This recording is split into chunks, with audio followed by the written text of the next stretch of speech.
హాయిగా సాగుతున్న రమణ జీవితంలో 6 నెలల తర్వాత పిడుగు పడింది. అప్పటి వరకు పెంచుకున్న ప్రేమ ఒక్కసారిగా సమాధి అయ్యింది. మొత్తం మానవ సమాజంపైనే అతనికి విరక్తి కలిగింది. ముఖ్యంగా మహిళలంటే ఎక్కడా లేని ద్వేషం కలిగింది. కాంక్రీట్ జంగిల్లో ఉండేవాడు కాస్త రియల్ జంగిల్లోకి వెళ్లిపోయాడు. అమ్మాయిల ప్రాణాలు తీయడమే పనిగా పెట్టుకున్నాడు. ఏ అగాధం ఈ పరిస్థితి తెచ్చింది? పెళ్లైన 6 నెలల తర్వాత ఏం జరిగింది?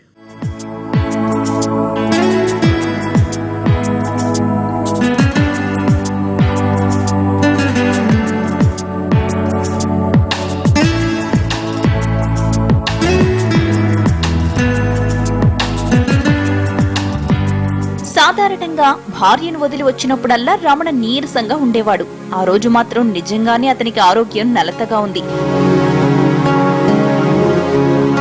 ఇంపార్టెంట్ మీటింగ్ ఉండటంతో ఆఫీస్కి రాక తప్పలేదు. కానీ అక్కడ ఎక్కువసేపు ఉండలేకపోయాడు.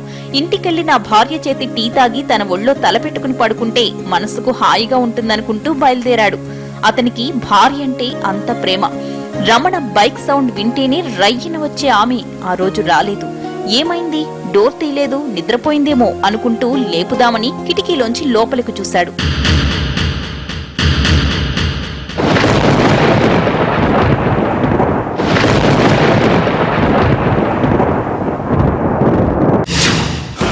అంతే, రమణ కాళ్ల కింద భూమి కంపించినట్లయింది.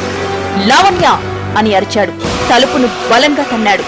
డోర్ తెరుచుకుంది. కోపం కట్టలు తెంచుకుంది. లోపలున్న అతను తప్పించుకుని పారిపోయాడు.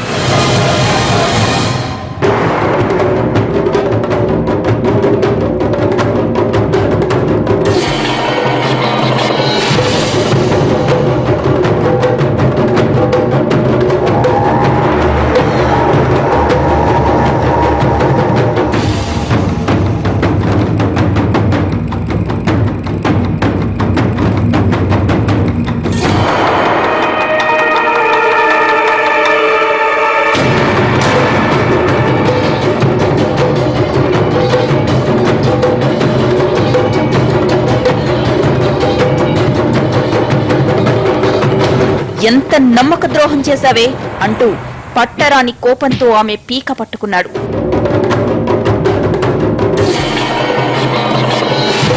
ఎంతలా ప్రేమించానే నిన్ను, నీలాంటి దాన్ని వదలకూడదు.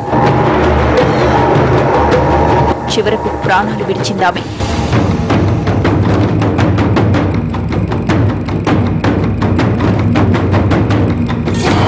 రమణకు భయంతో ఒళ్ళు జలధరించింది. అక్కడి నుంచి పారిపోయాడు.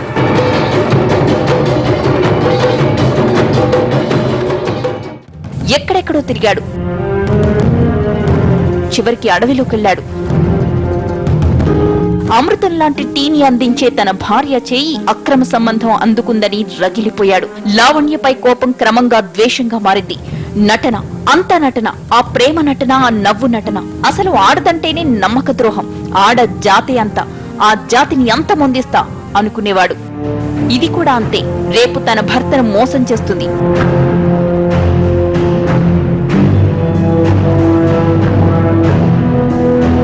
వదలకూడదు, చంపేయాలి అనుకుంటూ ఆమె దగ్గరకు వెళ్లాడు.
ఆనందంగా ఉన్న రమణ జీవితం తన భార్య వల్ల అల్లకల్లోలం అయింది.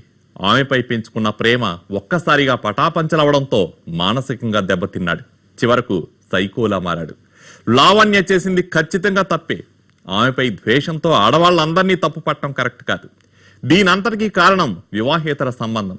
ఎవరి హద్దుల్లో వాళ్ళుంటే ఎలాంటి సమస్యలు ఉండవు. కట్టుబాట్లు తప్పినప్పుడే కుటుంబ వ్యవస్థ చిన్నాభిన్నం అవుతుంది.